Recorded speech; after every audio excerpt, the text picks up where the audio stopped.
Hi guys! Pakita ko sa inyo ang aking ginawa. Ayan po, guys. Ayan, guys. Nilagyan ko siya ng France. May water yan. Yan, tinirim ko noong isang araw. May water pa ba siya? Meron. Ayan, at nilagyan ko ng parang Christmas tree doon. At meron tayong sanitize. At may pa-candy. At meron din tayong album dyan. Ayan, diba?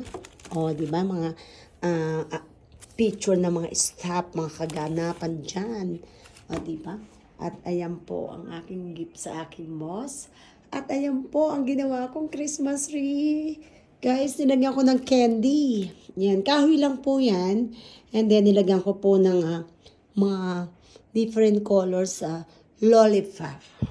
Diba? Diba? Pagpasok nyo pa lang, pretty na. Diba? Before kasi, nandito yung free.